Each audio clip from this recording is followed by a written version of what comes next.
ಯಾಕಂದರೆ ನೀವು ಈಕೆ ಅಕ್ಕಮಹಾದೇವಿ ಹೋಗಕ್ಕೆ ಅಂತ ಆಕೆ ನಾನು ಮಾಡಿ ಹೋಗ್ತೀನಿ ಅಂತ ಅನ್ನೋ ಆಸೆ ಇತ್ತು ಆಕಿದಾಯಿತು. ಆನಂತರ ಇದ್ರ ಇಫೆಕ್ಟ್ ಹೆಂಗಿರುತ್ತೆ ಚೆಕ್ ಮಾಡೋಕ್ಕೆ ನಾನು ಮುದ್ದಾಮ ಬೆಳಗ್ಗೆ ಮಾಡಿಸ್ತೀನಿ. ಸೊ ಅದಕ್ಕೆ ಸಹಿತ ನಿಮಗೊಂದು ಅನೂಹ್ಯ ಅನುಭವ ಆಗಿರ್ಲಿಕ್ಕೆ ಶಕ್ಯದ.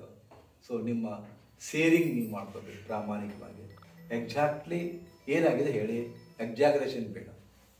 ಸಂಜಯ್ನಿಂದ ಶುರು ಆಗುತ್ತದೆ, ಅಲ್ಲೇ ಕೂತಲೇ ಹೇಳಿ ಹೇಗನ್ನಿಸ್ತು ಸಂಜಯ್? ಯೋಗ ನಿದ್ರಿ ಅನುಭವ ಏನಾಯ್ತು?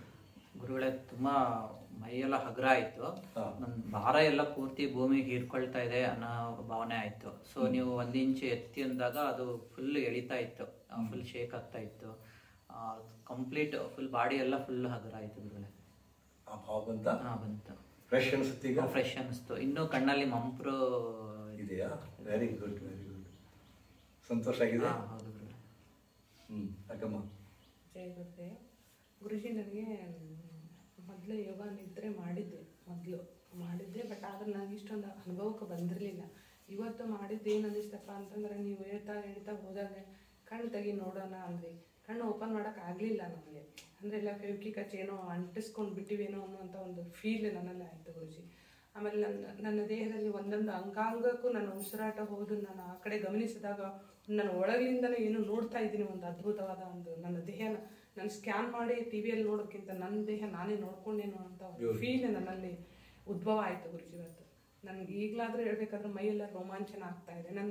ನನ್ನ ಲೈಟ್ ವೆಯ್ಟ್ ನಾನು ಯಾರೋ ಎತ್ಕೊಂಡು ಹೋಗ್ತಾರೇನೋ ಅನ್ನೋಂಥ ಒಂದು ಫೀಲ್ ನನ್ನಲ್ಲಿ ಲೈಟ್ ವೆಯ್ಟ್ ಆಗಿ ನಾನು ತೇಲಾಡಿ ಬನ್ನಿ ಅನ್ನುವಂಥ ಒಂದು ಅನುಭವಕ್ಕೆ ನನಗೆ ಬಂತು ಗುರುಜಿ. ಇವತ್ತು ನಿಜ ಹೇಳ್ಬೇಕಂದ್ರೆ ಭಾಳ ಖುಷಿ ಆಯಿತು ಗುರುಜಿ. ನನಗೆ ನಾನು ಶೇರ್ ಮಾಡಿದ್ರೆ ನಂದು ಹೋಗ್ಬಿಡ್ತೈತೇನೋ ಅನ್ನೋಂಥ ಒಂದು ಖುಷಿ ಆಯ್ತು ಗುರುಜಿ. ಸರ್ ಗುರುಜಿ ಬ್ರೀದಿಂಗ್ ಹೇಳ್ತಿದ್ರಲ್ಲ, ಗೋಲ್ಡನ್ ರೇಸ್ ಒಳಗೆ ಹೊಂಟಿದೆ, ಕಪ್ಪು ಇದು ಹೊರಗೆ ಬರ್ತದೆ ಅಂತೇಳಿ, ಆಗ ನನಗೆ ಇದೆಲ್ಲ ಫುಲ್ ಎಲ್ಲ ಏನ್ ಅನಿಸ್ತಂದ್ರೆ ಗೋಲ್ಡನ್ ಎಲ್ಲ ಫ್ರೆಶ್, ಈ ಕಡೆ ಭಾಗ ಎಲ್ಲ ಫ್ರೆಶ್ ಅನಿಸ್ತಾ ಇತ್ತು. ಇದೆಲ್ಲ ಸಡ್ಲು ಬಿಡ ಅಂತ ಹೇಳ್ತಿದ್ರಲ್ಲ, ಅವಾಗ ನಂಗೆ ಇದು ಏನು ಇದಕ್ಕ ಪ್ರಾಣನೇ ಇರ್ಲಿಲ್ಲ, ಕೈಗೆ ಚೀರ್ಬೇಕು ಅನ್ಸತ್ತಿತ್ತು. ಆಕ್ಚುಲಿ ನನಗೆ ಚೀರಕ್ ಆಗ್ಲಿಲ್ಲ. It's a very full light weight. ಎಲ್ಲೋ ಹೊಂಟಿನಿ ಜಗ್ಗಾಕತ್ತೈತಿ ಏನೋ ಅಂತ ಅನ್ಸತ್ತಿತ್ತು. ಇದು ಬಂದು ಬರ್ತದೆ, ಯಾಕಂದ್ರೆ ಅದಕ್ಕೆ ಹೇಳಿದೆಲ್ಲ ಔಟ್ ಆಫ್ ಬಾಡಿ ಎಕ್ಸ್ಪೀರಿಯನ್ಸ್ ನಿಮಗೆ ಫಸ್ಟ್ ಜಾತಿಗೆ ಅದು ಹಂಗಾರ ಬೇಗ ಆಕ್ಚುಲಿ ನಿಮ್ ಹೇಳ್ಕೋಬೇಕಂತಾನೆ ಈ ಕೈ ಏನೂ ಆಗತ್ತಿಲ್ಲ, ಚೀರಂಗಿಲ್ಲ. ನೀವು ನೋಡ್ರಿ ಇನ್ಸ್ಟ್ರಕ್ಷನ್ ಕೊಡಾಕತ್ತೀರಿ, ಅದ್ ಜಗ್ಗಬೇಕು ಅನ್ಸಾತತಿ. ಬಟ್ ಅದ ಈ ಕೈ ಒಳಗ್ ಮಾತ್ರ ಬಾಳ ಆಯ್ತು ಗುರುಜಿ. ಏನು ಇರ್ಲಿಲ್ಲ ಅದ್ರಾಗ, ನಿಶ್ಚೇಷಿತ ಅನಿಸ್ತಾ? ಚೀರ್ ನಾನು ಆಕ್ಚುಲಿ ಇನ್ನೊಂದು ಸ್ವಲ್ಪ ಅಲ್ಲಿ ಬಿಟ್ಟಿದ್ರೆ ಚೀರ್ ಬಿಡ್ತಿದ್ದೆ. ಚೀರ್ತಿದ್ದೆ ಆಕ್ಚುಲಿ. Good, very good. ನಿಮಗೆ ಕಾಲಿಗೆ ಎತ್ತು 1 ಇಂಚು ಎತ್ತು ಅಂತ ಅಂದಾಗ ತುಂಬಾ ಭಾರ ಅನಿಸ್ತು. ಎಷ್ಟು ಭಾರ ಅನಿಸ್ತಪ್ಪ, ಹೇಳ್ತಾನೆ ಇಲ್ಲ ಹೇಳ್ತಾನೆ ಇಲ್ಲ ಗುರುಜಿ. ಆ ರೀತಿ ಭಾರ ಅನಿಸ್ತಿತ್ತು. ಮತ್ತೆ 1-2 ಇಂಚಿಂದ ಮತ್ತೆರಡು ಭಾರ ಅನಿಸ್ತಿತ್ತು. ಮುಂದೆ ಇದೊಂದು ರೀತಿ ಅನುಭವ ಆಯ್ತು ಗುರುಜಿ. ಆಮೇಲೆ ಈ ತಲೆ ಎತ್ತರಂದಾಗ ಇದೆಲ್ಲ ಕಬ್ಬಿಣದ ಕಡೆ, ನಿಜವಾದ ಕಬ್ಬಿಣ, ನಮ್ದೆಲ್ಲ ಒಂದು ಕಬ್ಬಿಣದಿಂದ ಮಾಡಿರಪ್ಪ ಈ ಕುತ್ತಿಗೆ ಅಂತ ಅನಿಸ್ತಿತ್ತು. ಆಮೇಲೆ ಬಾಯಿ ತೆಗೆದು ಈ ಕಡೆ ಹೊಳೆದಾಗ ಸ್ವಲ್ಪ ಹಗರ ಅನಿಸ್ತಾ ಇತ್ತು, ಒಂಥರ ನನ್ನ ಫೀಲಿಂಗ್. ಬಾಯಿ ಮುಚ್ಚಿ ಮಾಡಿದಾಗ ಅಂದ್ರೆ ಹೇಳ್ತಾನೆ ಇರಲಿಲ್ಲ. ಆಮೇಲೆ ನೀವು ಹೇಳ್ತಾ ಅಂದ್ರೆ ನೀವು ಹೇಳ್ತಾ ಇದ್ದಲ್ಲ, ಹೇಳ್ದಾಗ ಇದು ಅಷ್ಟೇ ನನ್ನ ದೇಹದಲ್ಲಿ, ಈ ರುಂಡದಲ್ಲಿ ಅಷ್ಟೇ ಮಾತ್ರ ಜೀವ ಇದೆ, ಈ ಬಾಡಿಯಲ್ಲಿ ಜೀವ ಇಲ್ಲ. ಇದು ನನಗೆ ಅನುಭವಕ್ಕೆ ಬರ್ತಾ ಇಲ್ಲ. ನನ್ನ ಕೈಗಳು ಅಳಿಗಾಡಿಸ್ತಿದ್ರು ಅಳಿಗಾಡ್ತಾ ಇಲ್ಲ ಏನಪ್ಪ. ಕಣ್ಣುಗಳು ತೆಗಿಯಕ್ಕೆ ಗೊತ್ತೇನ? ಕಣ್ಣುಗಳು ನೀವು ತೆಗೆದು ನೋಡ್ರಿ, ಅಂಟ್ಕೊಂಡ ನಿಜವಾಗ್ಲೂ ಪೇವಿಗೆ ಹಚ್ಚಿದಂಗೆ ಆಗ್ಬಿಟ್ಟಿತ್ತು. ಅದು ಅನುಭವ ಆಯ್ತು. ನೋಡಿದೆ ನಾನು ಒಂದ್ಸಲ, ನೋಡಿ ಕೈಗೆ ಇನ್ನೇನು ಬಹಳ ಒತ್ತಡದ ಬರಬೇಕಾಗಿತ್ತು ಅಷ್ಟೇ. ಒತ್ತಡ ಬಂದ್ರೆ ಅದು ಅನಿವಾರ್ಯ ಇತ್ತು ಗುರುಜಿ. ಅದಕ್ಕೆ ಈ ರೀತಿ ಬಾಡಿ ಎಲ್ಲ ಒಂಥರ ಇದಾಯ್ತು. ಈಗ ಏನಾಯ್ತಪ್ಪ ಅಂದ್ರೆ ಒಂಥರ ಹಕ್ಕಿ ತರ ತೇಲಾಡ್ತಾ ಇದೆ ಅಂತ ಅಷ್ಟು ಫೀಲಿಂಗ್. ಗುರುಗಳೇ, ಫಸ್ಟ್ ನಿಮಗೆ ಸೆರೆನಿದ್ದೆ ಬಂದಂಗೆ ಆಗಿತ್ತು. ಆಮೇಲೆ ಕಾಲೆಲ್ಲ ಭಾಳ ಸ್ಟಿಫ್ನೆಸ್ ಆಗಿ ನನಗೆ ಕಾಲು ನೀವು ಎತ್ತರಿ ಅಂತೀರಿ, ಎತ್ತಕ್ಕಾಗ್ತಾ ಇಲ್ಲ. ನನಗೆ ಕಾಲು ನೋಡ್ರಿ ಅಂತೀನಿ, ನನ್ನ ಕಣ್ಣು ಬಿಡಕ್ಕೆ ಆಗ್ತಾ ಇಲ್ಲ. ಆ ರೀತಿ ಆಗ್ತದೆ. ಆದ್ರೆ ಈ ಕಡೆ ಅಷ್ಟು ಭಾಳ ಪೇನ್ ಆಯ್ತು. ಆಮೇಲೆ ಅದು ರಿಲ್ಯಾಕ್ಸ್ ಹಾಕೊಂತ ಬಂತು. ಒಮ್ಮೊಮ್ಮೆ ಹಿಡ್ದಂಗೆ ಆಗ್ತಿತ್ತು, ಒಮ್ಮೊಮ್ಮೆ ಬಿಡ್ತಾ ಇತ್ತು. ಆದ್ರೆ ಈ ಭಾಗ ಎಲ್ಲ ಪೂರ್ತಿ ನನಗೆಲ್ಲಾನು ಆರಾಮ್ ಅನ್ಸಿತ್ತು. ತಲೆ ಮಾತ್ರ ನಿರಾಳತೆ ಇತ್ತು. ಅದನ್ನ ಕಣ್ಣು ಬಿಡಕ್ ಆಗ್ತಿದ್ದಿಲ್ಲ, ಕಣ್ಣು ಬಿಡಬೇಕು ಅಂತ ಮನಸ್ಸಿಗೆ ಬರ್ತಿತ್ತು, ಆದ್ರೂ ಆಗ್ತಿದ್ದಿಲ್ಲ. ಇಲ್ಲಿ ಪೇನ್ ಆಗ್ತಿತ್ತು ನನಗೆ ಮಾತ್ರ. ಇದ್ರಾಗ ನಾನು ಸ್ವಲ್ಪ ಇದನ್ನ ಮಾಡಿದ್ದೀನಿ, ಭಾಳ ಪೇನ್ ಆಗ್ತಿತ್ತು ಇದನ್ನ. ಹೌದಲ್ಲ? ಈಗ ಈಗಿಲ್ಲ ಏನಿಲ್ಲದಲ್ಲ. ಶಾಮರಾವ್ ಸರ್, ಹೆಂಗ ಅನಿಸ್ತು ನಿಮಗೆ? ತಾವೇನು ಇನ್ಸ್ಟ್ರಕ್ಷನ್ಸ್ ಕೊಡ್ತಾ ಇದ್ರೆ ಮೊದಲು ಇಂಟ್ರೆಸ್ಟ್ ಯಾವ್ಯಾವ ಭಾಗಕ್ಕೆ ನೀವು ಏನೇನು ಹೇಳಬೇಕು ಅಂತೀರಿ ಆ ಪ್ರಕಾರ ಭಾಗ ನೋಡ್ಕೋತ ಒಳಗೆಲ್ಲ ಅಂತಃಶಕ್ತಿ ನೋಡ್ಕೋತ ಬಂದೆ. ಆಮೇಲೆ ಕಾಲದು ಎತ್ತರಿ ಅಂತಂದಾಗ ಕಾಲು ಎತ್ತಲಿಕ್ಕೆ ಆಗಲಿಲ್ಲ, ಮತ್ತೆ ಒಳಗೆ ಜಗ್ದಂಗೆ ಆಗ್ತಾ ಇತ್ತು. ಆಮೇಲೆ ಬಾಡಿ ಇಲ್ಲಿಂದ ಹಿಡ್ಕೊಂಡು ಪೂರ ಎಲ್ಲ ಕೊಡ್ಡದಂಗೆ ಆಗಿತ್ತು, ಪೂರ ಕರಡದಂಗೆ ಕೊಟ್ಟ ಬಿದ್ದಂಗೆ ಅನಿಸ್ತಾ ಇತ್ತು. ಆಮೇಲೆ ಕುತ್ತಿಗೆ ಭಾಗ ಬಿಗಿದು ಬಂದಂಗೆ ಆಗ್ತಾ ಇತ್ತು. ತಲೆ ಭಾಗ ಭಾಳ ಹಗುರ ಅನಿಸ್ತಾ ಇತ್ತು. ಭಾಳ ಸುಂದರವಾದ ಒಂದು ಅನುಭವ, ಭಾಳ ರಿಲ್ಯಾಕ್ಸ್ ಆದಂಗೆ. ಕಣ್ಣುಗಳು ತೆಗಿಲಿಕ್ಕೆ ಬರಲಿಲ್ಲ. ಕಣ್ಣು ತೆಗಿಬೇಕಂತ ಪ್ರಯತ್ನ ಮಾಡಿದೆ, ಕಣ್ಣು ತೆಗಿಲಿಕ್ಕೆ ಬರಲಿಲ್ಲ. ಕೆಟ್ಟೆ ಕೂತ್ಕೊಂಡು ಟೋಟಲಿ ಭಾಳ ಆನಂದದಾಯಕವಾದ ಸಂತೋಷ, ಅತಿ ಸಂತೋಷ ಆಯ್ತು. Very good, very good. ಅಮ್ಮ ನಿಮಗೆ? ನನಗೆ ಕಾಲು ಎತ್ತಂದ್ರಲ್ರಿ, ಎತ್ತಲಿಕ್ಕೆ ಆಗಲಿಲ್ಲ ನನಗೆ. ಆಮೇಲೆ ಇಲ್ಲಿ 2-3 ದಿವಸದಿಂದ ಗಂಟಲಾಗೇನೋ ಕೂತಂಗಾಯ್ತು. ಈಗ ಹೋತ್ ನೋಡ್ರಿ ಎಲ್ಲ ಗಂಟಲಾಗಿಂದಲ್ಲಿ. ಹಿಂಗ ಗೋಣಿ ಎತ್ತಿದ್ನಲ್ರಿ, ಅವಾಗ ಒಂದು ಸ್ವಲ್ಪ ಇದಾಯ್ತು, ಫ್ರೆಶ್ ಅನ್ನಿಸ್ತದ್ರಿ ಆ ಕಡೆ. ಇಲ್ಲ ಭಯಂಕರ ಸುಸ್ತಾಗ್ತಿತ್ತು ಆಗ್ಲೆಲ್ಲ. ಇವತ್ತು ಅಗದಿ ಫ್ರೆಶ್ ಆದಂಗೆ ಆಯ್ತು. ನೋಡ್ರಿ, ನಾನು ಕ್ಲಾಸ್ ಮಾಡಿದ್ದಾರೆ ಈಗ 10 ವರ್ಷ ಆಯ್ತು. ಅವಾಗ ಮಾಡಿದ್ದಾರೆ ಆಸನ, ಮತ್ತೆ ಇವಾಗ ಮಾಡೀನಿ. ಭಾಳ ಇದಾಯ್ತು. ಕೈ ಕಾಲೆಲ್ಲ ಏನು ನಾನು ಅಲ್ಲದಂಗೆ ಇದ್ದು ರೀ. ಆಯಿತು, ಮೈಯೆಲ್ಲ ಅದು ಜುಮು ಅಂತೇಳಿ ಒಂಥರ ಸತವಿಲ್ಲಂಗೆ ಐತ್ರಿ. ಎತ್ತಕ್ಕಾಗಬಾರ್ದು, ಕಣ್ಣು ತೆಗಿಯೋಕ್ಕಾಗಬಾರ್ದು. ಭಾಳ ಖುಷಿ ಆಯ್ತು ರೀ. ಹ್ಞೂ ರೀ, ಕ್ಲಾಸ್ ವಿರೂಪಾಕ್ಷ ಗುರುಜಲ್ಲಿ ಕ್ಲಾಸ್ ಮಾಡಿದ್ರಿ.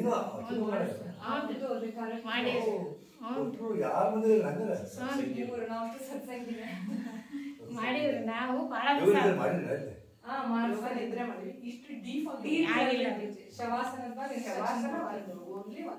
ಭಾಳ ಜನ AMC ಒಳಗೆ ಮಾಡಿಸ್ತಾರೆ.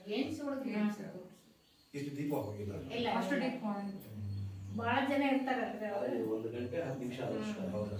1 ಗಂಟೆ ಟೈಮ್ ಹೋಗಿದ್ದ ಗೊತ್ತಾಗಿಲ್ಲ. ಅಲ್ಲಿ ಸೋಗಿ ಮನೆ ಹೌದಾ? ನಿಮಗೆ ಹೆಂಗೆ ಮನೆ ಯಾಕಂದ್ರೆ ಬೇರೆ, ಯಾಕಂದ್ರೆ ನೀವು ಕುಂತಿ ಮರಿಲಿಕ್ಕೆ ಬರ್ತಾ ಇಲ್ಲ ಅಂದ್ಕೊಂಡು ನಿಮಗೆ ಏನು ಅನಿಸ್ತಾನೆ? ಅದು ನನಗೆ ಅನಿಸ್ತದೆ ಗುರುಜಿ, ನನಗೂ ಕಣ್ಣು ತೆಗಿಬೇಕು ಅಂತ 4-5 ಸಲ ಟ್ರೈ ಮಾಡಿದೆ. ಆ ರೆಪ್ಪೆ ಇದಾಗಲಿಲ್ಲ, ಓಪನ್ ಮಾಡೋಕ್ಕಾಗಲಿಲ್ಲ.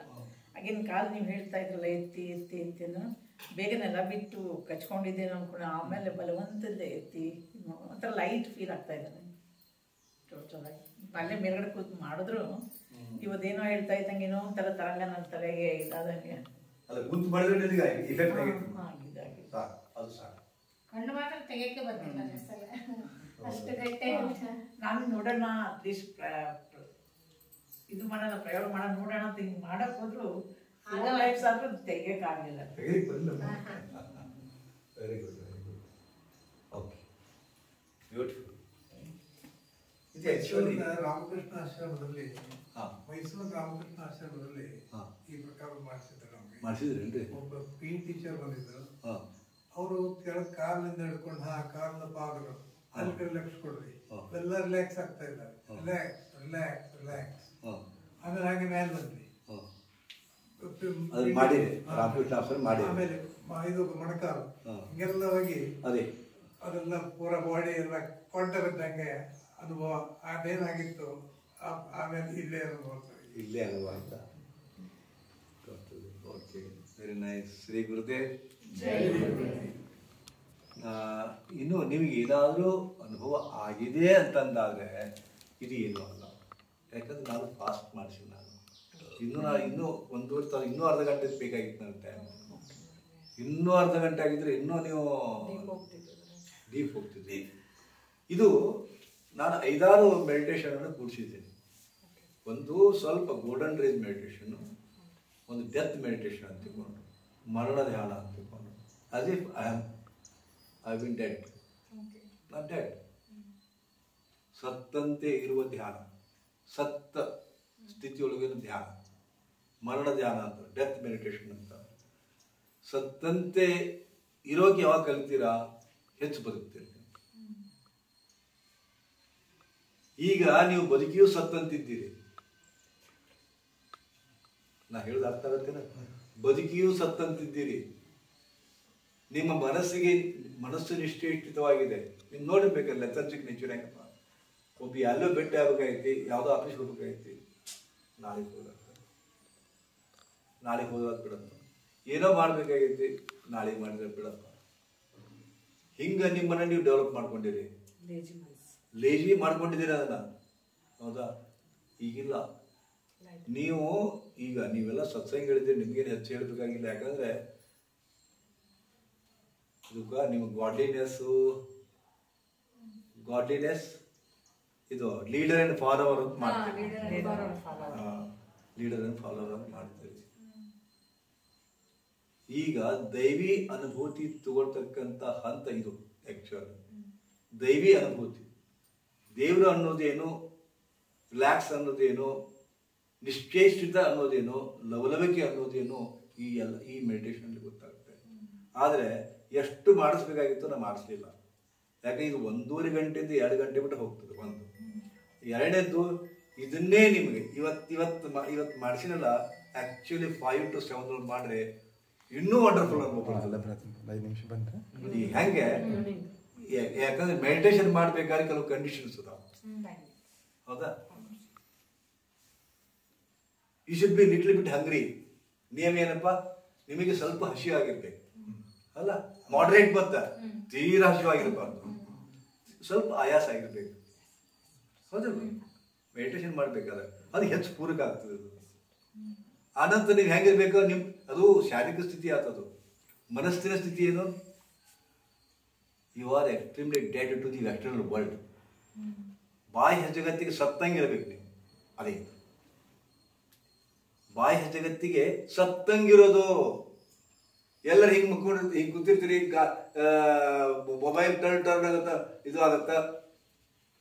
ಹಲೋ, ನಾ ಧ್ಯಾನಕ್ಕ ಕುಂತೀನಿ, ಆಮೇಲೆ ಮಾಡುವ ಧ್ಯಾನ ಮಾಡಕತ್ತೀನಿ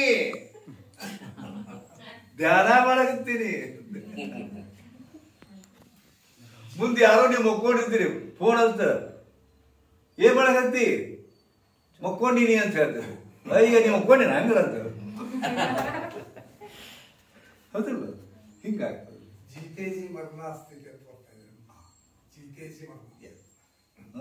ಅದಕ್ಕೆ ಇದು 3-4 ಕಾಂಬಿನೇಷನ್ ಅದ್ರೊಳಗೆ. ಅದಾಗಿ ಟೋಟಲಿ ನಿಮ್ಗೊಂದು ವಂಡರ್ಫುಲ್ ಎಕ್ಸ್ಪೀರಿಯನ್ಸ್ ಆಗಿದೆ. ಬಟ್ ಬಹಳ ಅದ್ಭುತ ಎಕ್ಸ್ಪೀರಿಯನ್ಸ್. ಗೋಲ್ಡನ್ ಬ್ರೀದಿಂಗ್ ಅದು ಸ್ಲೋ ಅನಿಸ್ತಾ ನಿಮಗೆ? ಬ್ಯೂಟಿಫುಲ್. ಗೋಲ್ಡನ್ ತೋಡ್ತಾ ಇದ್ವಿ, ಕಪ್ಪು ಬಿಡ್ತಾ ಇದ್ವಿ, ಬಹಳ ಅದ್ಭುತ ಅನುಭವ ಅಂತಲ್ಲ. ಬ್ಯೂಟಿಫುಲ್.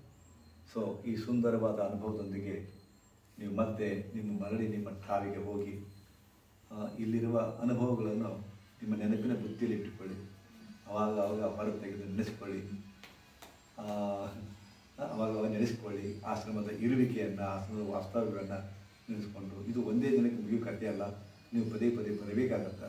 ಫಸ್ಟ್ ಸ್ಟೇಜ್ನ ಬಂದಿರಿ, ಕೆಲವು ಮಂದಿ 2ನೇ ಸ್ಟೇಜಿಗೆ ಬಂದಿರಿ, 3ನೇ ಸ್ಟೇಜು, 3ನೇ ಫೇಸ್ ಅಂತೀವಿ. ಹೌದಾ? ಈಗ ಇನ್ನೂ ಬರಬೇಕಾಗತ್ತೆ. ಅವಾಗ ಬಂದಾಗ ಮತ್ತೆ ನಿಮ್ಮ ಇಂಥ ಒಂದು ಅನುಭವಗಳು ನೂರ್ಮಡಿಯಾಗಲಿ ಅಂತ ಆಶಿಸಿ, ದೇವರು ದೈವಿ ಆಶೀರ್ವಾದಗಳು ನೀಡಲಿ ಅಂತಕೊಂಡು ಹೇಳಿ ಶರಣಾರ್ಥಿ. ಶ್ರೀ ಗುರು.